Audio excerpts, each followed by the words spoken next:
and basketball analysis with over 70 years combined experience. This is the Bob Ryan and Jeff Goodman podcast. NBA, some college, a little bit of everything. You know, what can I say? But it wasn't going to happen here with him. I was okay with it because it wasn't about talent. Well, it is time for the Bob Ryan and Gary Tanguay Zoom and Pod here on CLNS Media. And our exclusive wagering partner on the CLNS Media Network is FanDuel. Get buckets with your first bet on FanDuel, America's #1 sportsbook. Because right now, new customers get $150 in bonus bets with any winning $5 bet. That's $150 if your bet wins.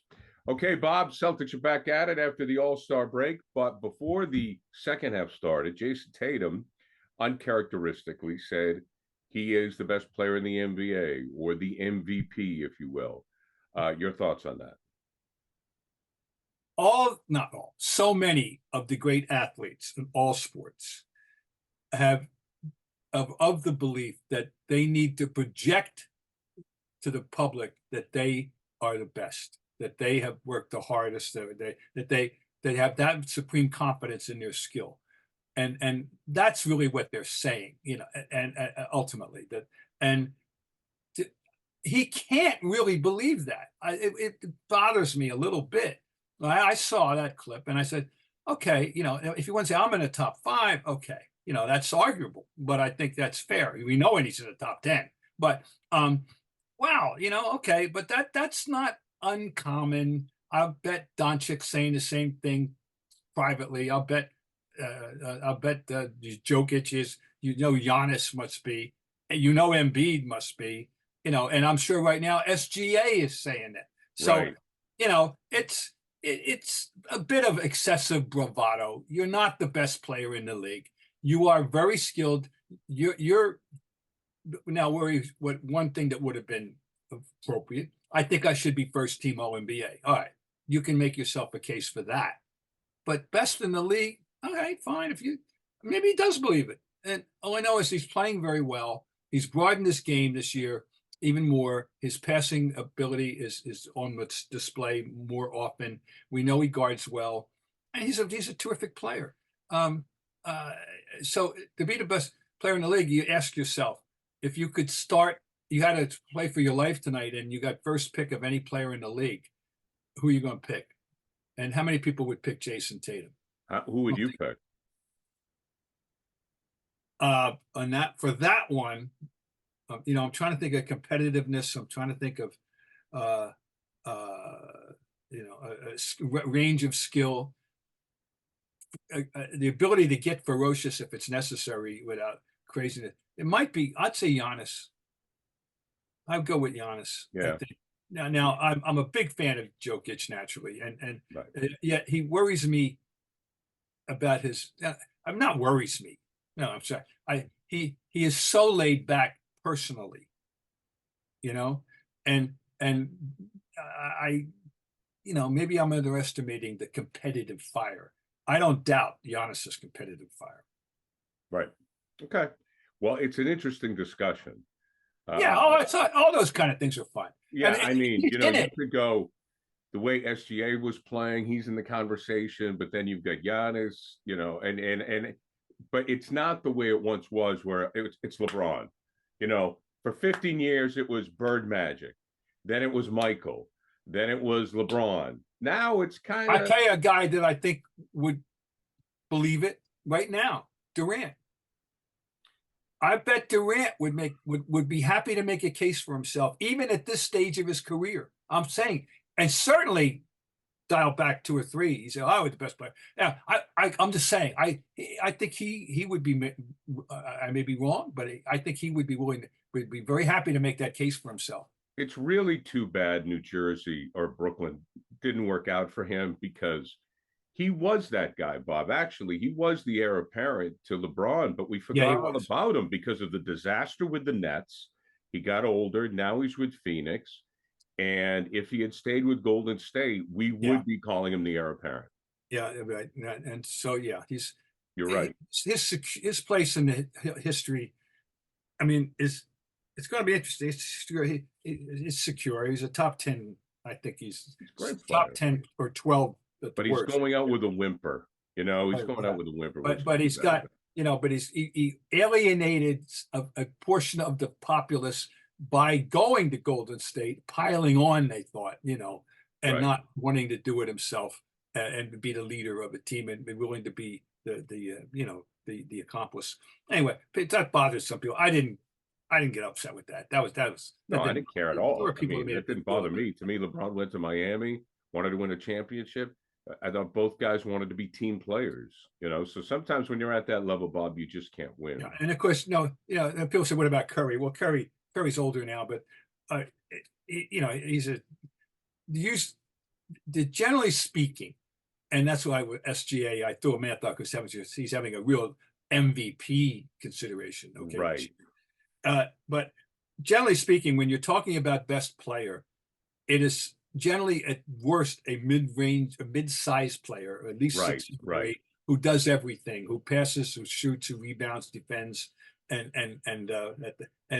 it generally rules out anyone any shorter than that, only for the rebounding, and so Curry his niche is, I'm the greatest shooter of all time. I will vouch for that.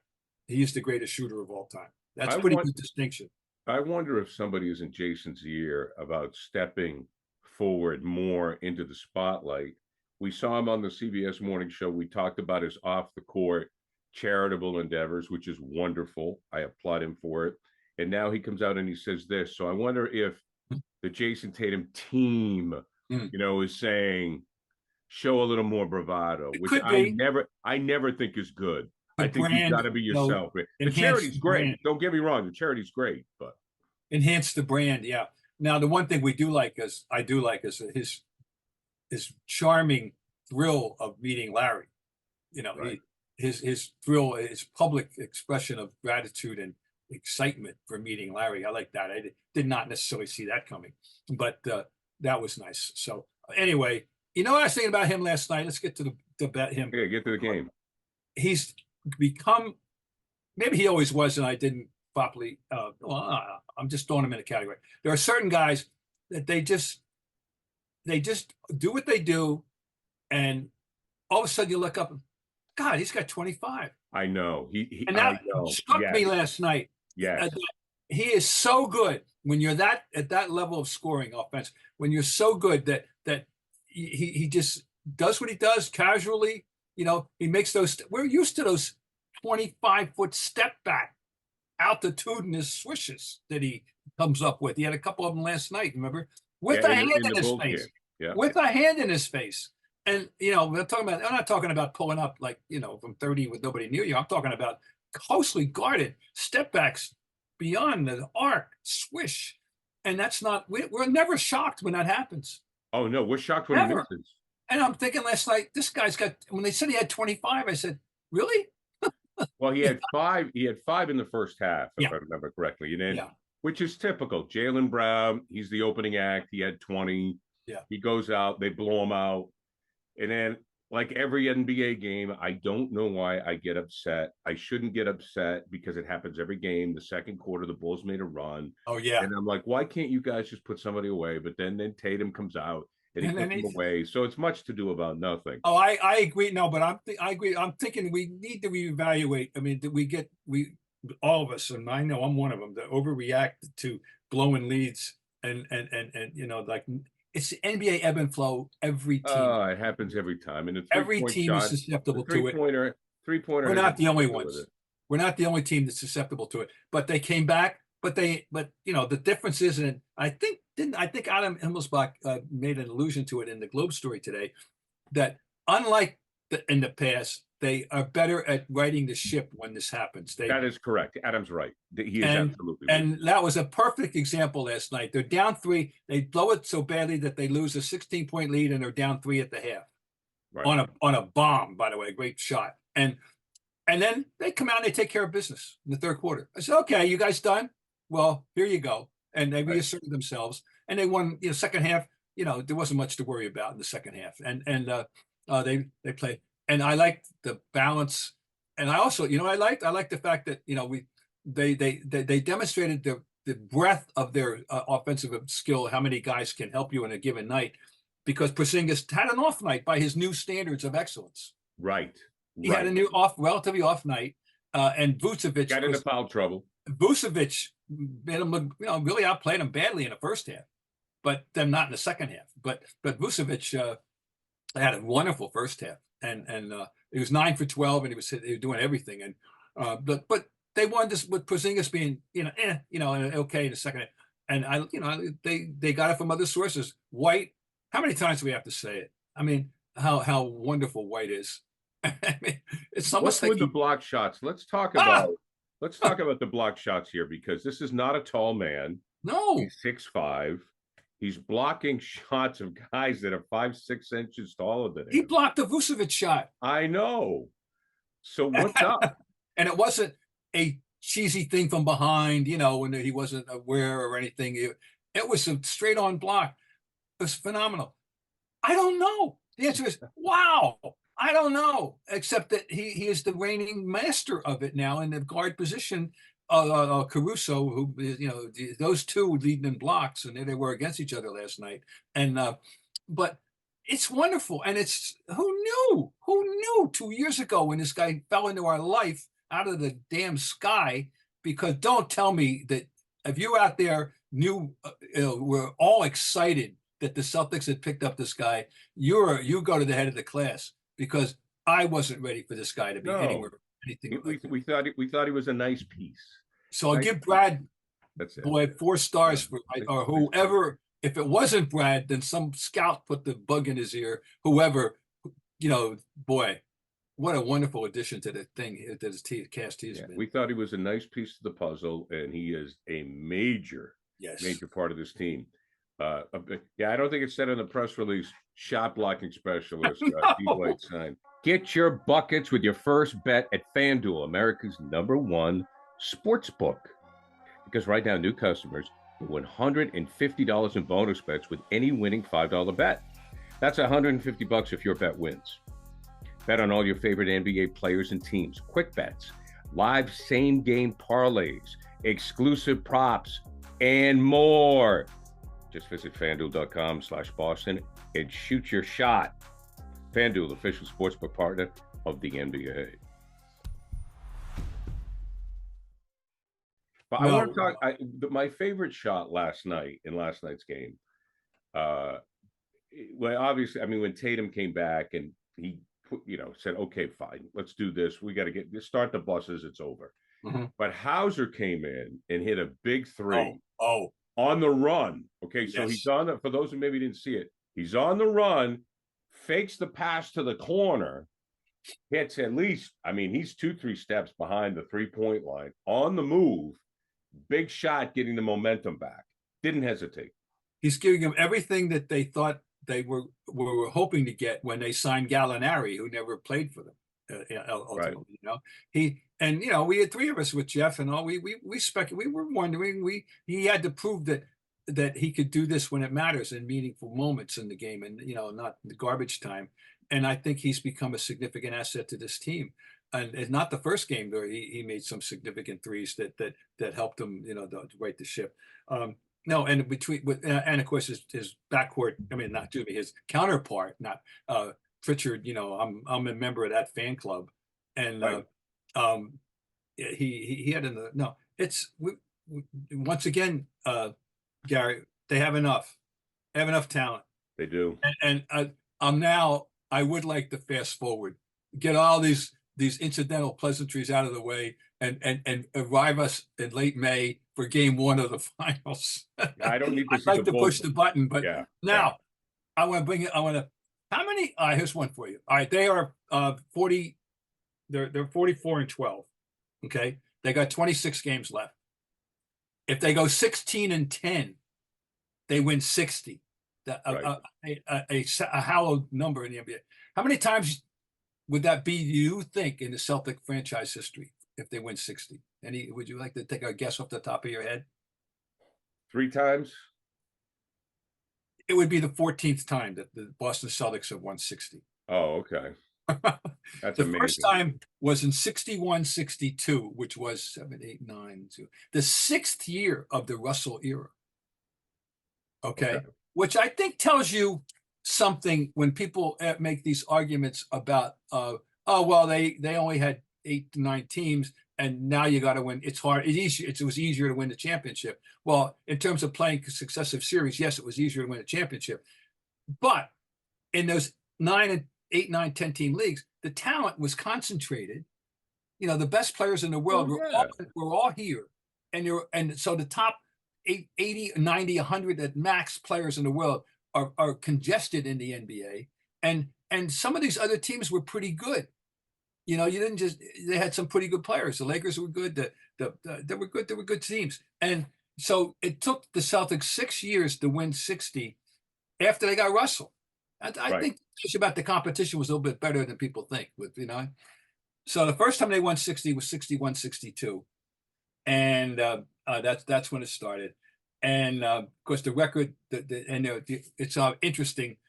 And this tells you what, we'll get the pressure on him to win the championship. Remember that the franchise record is 68-14, and that team did not win. That was a 70 because Hauser got hurt, and that's why they didn't win. But they didn't win because the pieces didn't finally all fit the way they should.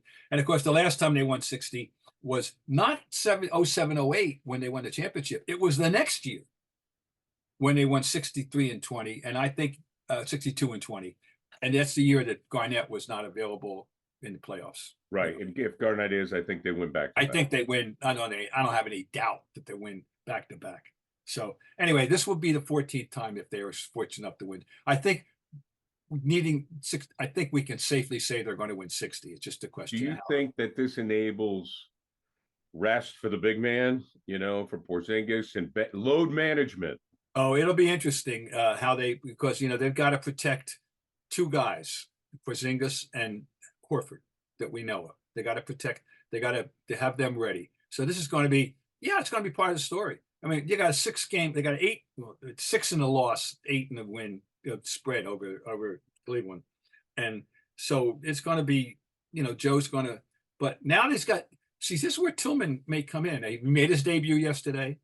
It was a cameo. 3 minutes to go. He made a terrific left-hand shot under pressure on the board, to get on the scoreboard. And boy, he is a sturdy-looking fellow, isn't he? Yeah, oh yeah. That's a NBA body right there, Xavier Tillman. I had forgotten. He was off my radar screen. Come on, I hear you. So I'm anxious to see. That's my number one question right now, other than keeping guys healthy. Is we know what the others can all do. We know what the others are capable of. At the first 8, we know exactly what they're all capable of. Okay. We don't know how he's going to fit and how much he will have any kind of influence whatsoever and in the mix. And that's going to be interesting to see how Joe can, I like the Tillman saying what we want to hear, by the way, about he understands completely the role he's in. And the situation he's in. He's so happy to be in it, with a good team. So we'll get a ring. That's my number one interest level thing right now on this team is how and what they can utilize him. So the Celtics just have to keep everybody healthy, and hope the playoffs get here as soon as possible. Now you take a look at teams like Dallas who are making a run. Yeah. I never thought we'd hear from them for whatever reason, but now they are. They've won 7 in a row. Well, Doncic's numbers, just so you know, right now he's 34, 9, and 9 average. I rounded up 2 8s in the assist and okay. But 34, 9, 9. Kyrie 26 and 5. And then, there's a lot of guys that people don't know much about, like Tim Hardaway Jr., and a few other guys, that Gafford, now they got Gafford. Anyway, this the West is such a jumble. That's all. The West. It's a good take. It's a good watch. Oh, it's good. It is good. Good watch. And I really am happy about OKC's presence in the mix. Happy about Minnesota. They've been around long enough that people deserve something, I think, and they got something that play NBA PR man. If you want to watch a 10:00 game, or if you have a West Coast team making an East Coast trip, you've got Minnesota, Oklahoma City, the Clippers, Everybody still watches Golden State and LeBron and the Lakers if the guys are playing. Phoenix, Dallas, Yeah, Denver. I mean, yeah, those are all good takes. absolutely. And any one, well, I'd say I wouldn't say the Lakers, but the Clippers It's went a to LeBron factor, I don't yeah. The Clippers. Now LeBron's already getting pilloried because he didn't play last night. Oh, okay, because And after playing in the All-Star game, and people, Yeah. LeBron haters, he's giving them fuel. I read a lot of X stuff yesterday that Yeah. from the LeBron haters, out there. Yeah. It's he'll never be able to win them over. There's no question about that. And No, he's not perfect. He's okay in my book. At the start of the new year, every small business owner is asking themselves the same question. What's the one move that I can make to take my business to the next level in 2024? LinkedIn Jobs knows that your success depends on the team you surround yourself with. That's why LinkedIn Jobs has created the tools to help you find the right professionals for your team faster and for free. Now, listen, you're busy building a business. You need the perfect team member to help you do that. It's just like sports. You can be a great coach, but if you don't have the players, if you don't have the chemistry, it's not going to matter. And it takes time to develop this chemistry and find these players. So the heavy lifting, it all goes to LinkedIn Jobs. They'll handle it for you. So you have to have a great team, you have to have a great chemistry, and these are the hiring tools that'll enable you to get that. LinkedIn isn't just another job board. LinkedIn has a vast network of more than 1 billion professionals, which makes it the best place to hire. Hiring is easy when you have that many quality candidates. So easy, in fact, get a load of this number. 86% of small businesses get a qualified candidate within 24 hours. How about that? So achieving your goals in 2024, you got to have the right team to help you do it. It's why small business rates LinkedIn Jobs number 1 in delivering quality hires versus leading competitors. LinkedIn also knows that small businesses are wearing so many hats, they might not have time or the resources to hire. Thankfully, with LinkedIn, the process is intuitive, quick, and easy. Post your job for free at linkedin.com/scribe. That's linkedin.com/scribe to post your job for free. Terms and conditions apply. Bob, who do you think, at the end of the day, like I mentioned the competition, but left standing to me, I think the team's obviously Denver's number 1. I think now the Clippers are number 2. Oh, I see. What do you think? Yes. Okay. They would worry me. The Thunder? They would worry me. Well, I just, those guys, and remember, there's 4 of them, because don't forget Westbrook's coming off the bench, and apparently he's keeping his mouth shut and doing a pretty good job. Right. And so they got the 4 of them, and I do think they will be heard from, and we know that Ty Lue can coach. There's no question. So I got them on the radar screen, definitely. And I hope that OKC can keep it going for the way, and I hope Minnesota can keep it going out there for their people. And but I mean, I got nothing. I'm not a fan of Harden, that, but right. I have nothing against Leonard. I got nothing against George. I have nothing against Westbrook either. We all know if it's one of those situations with all 4 players, if they want to do it, they can. They're and Zubac, he's nobody's all-star, but he's a better player than people think. And I'm forgetting somebody else big. So I think absolutely, but the stage is set for a very competitive Western Conference playoffs for sure. And over here, I'll tell you that if I'm a Knicks fan, I'd be so frustrated because it was what a tease January was. I know. When they had all their bodies and everything was great. But I'm going to tell you something. Leon Rose picked up 2 guys and that can. Bogdanovich, did you notice that 20-some points last night? I did not see that. And they picked up 2 shooters, and Alec Burks and Bogdanovich. And of course, you follow what Dante DiVincenzo's been doing. Dante's been playing the best basketball of his life. And if they ever get now, but Randall's not talking surgery, and Anunoby's talking, I'll be back. Okay, if they could ever get it to the finish line and get healthy, they would be interesting. I'll say that. They're for interesting. sure. It's New York. It's Madison Square Garden.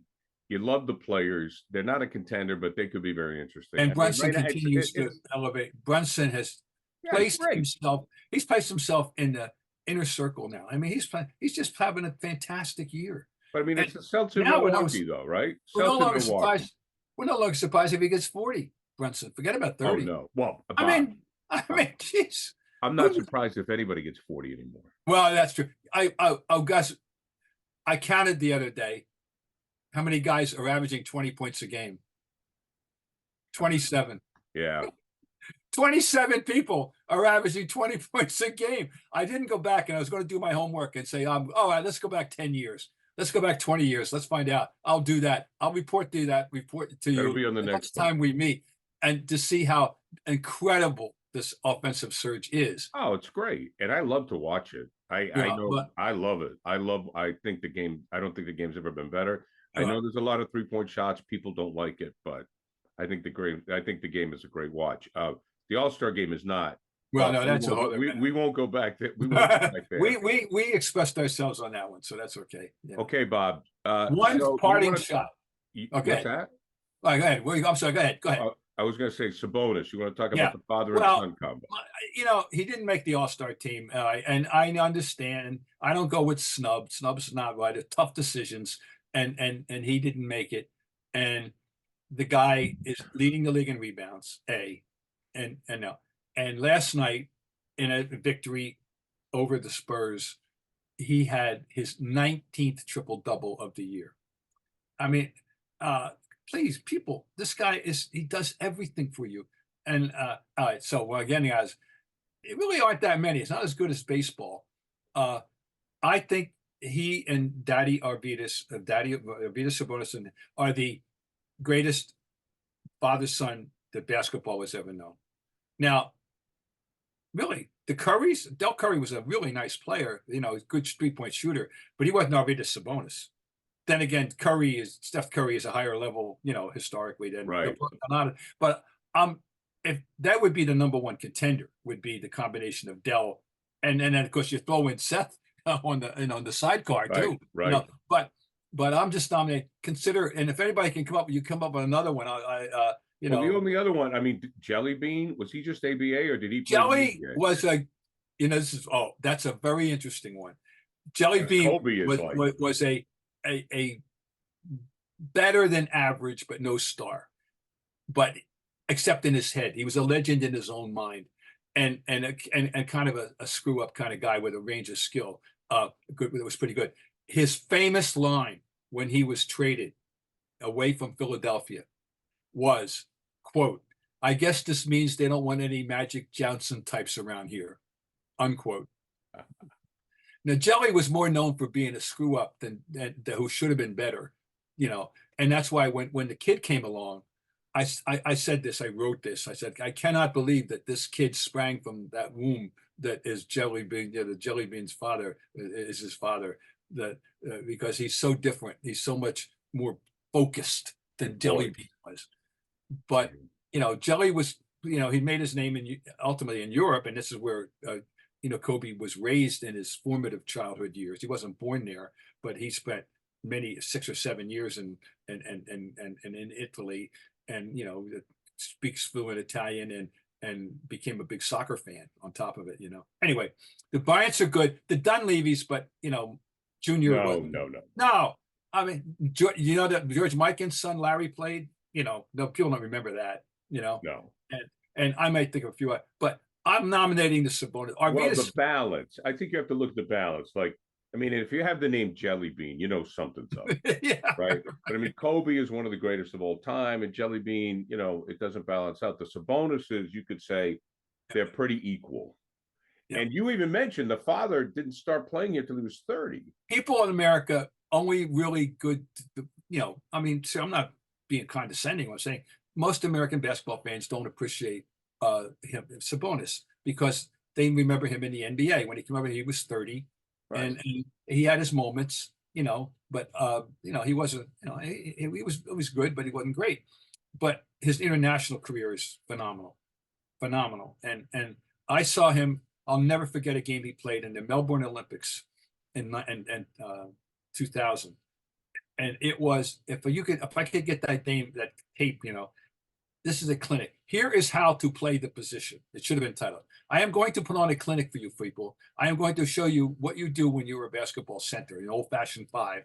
And here's how you rebound. Here's how you pass. Here's how you score. Here's how you score inside. Here's how you score outside. Here's how you play. He was a forerunner of what Jokic is doing right now. Okay. It was a forerunner of that. And here's the one thing I was told about him that we never, we didn't see enough of him. Remember, they were the team that it was the Soviet Union still in '88 that beat us. Oh yeah. Okay. And of course he's Lithuanian, and those Lithuanians bristled at the idea that they weren't being identified as Lithuanians as opposed to USSR. Anyway, right.